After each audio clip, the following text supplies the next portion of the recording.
What's going on, everyone? Welcome back to the channel. Today's episode, all about budget filmmaking. Let's get it started.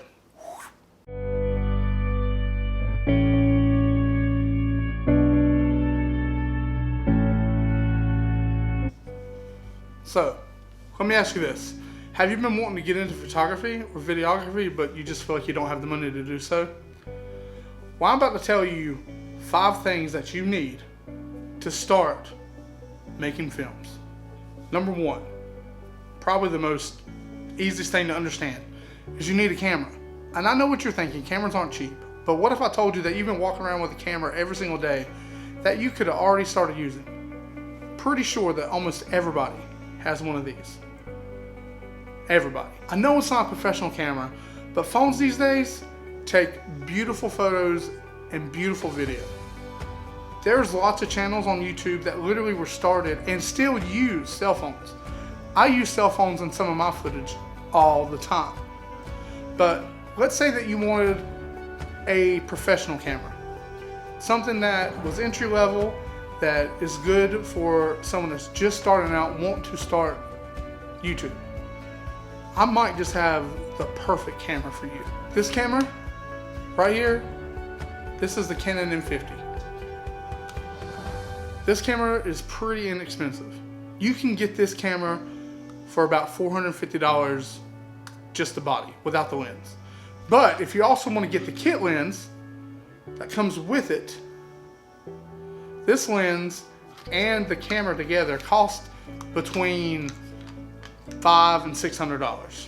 It's not too bad. For about $550-ish, you can get a really decent starting off camera and a lens. And this combination is pretty great. Now, the second thing you need, this is just as important as a camera: audio. You need to have a way to capture your audio in a way that allows it to be clear and crisp in your videos, because you can get away with having a somewhat subpar video if you have really good audio. But if your video starting out doesn't have good audio, people are not going to want to watch it.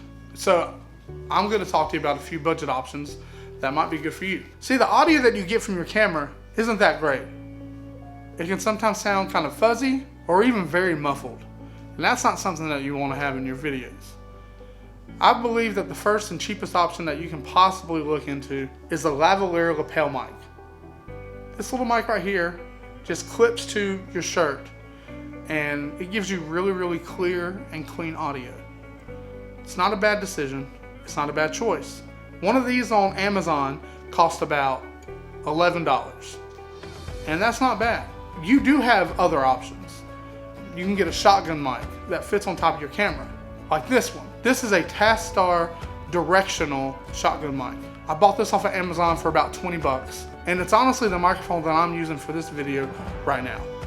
Now, if you want to go with something that's a little bit more expensive, but is a little bit better sound quality than both of these, you can get a mic like this. This is your typical podcast mic. This mic is put out by Neewer, and it's very clear and crisp.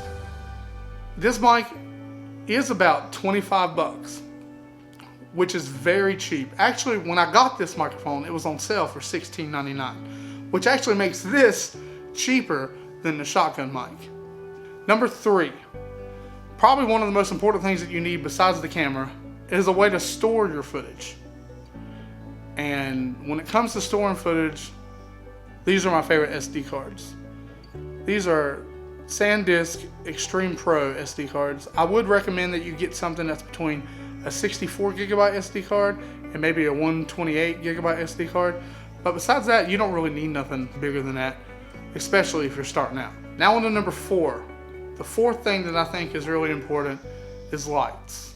I know light sounds like it could be really boring, but actually it's one of the most enjoyable parts of photography for me. See, the way that I have this room lit up, it would not look this way at all if I turn the lights off. I'll show you.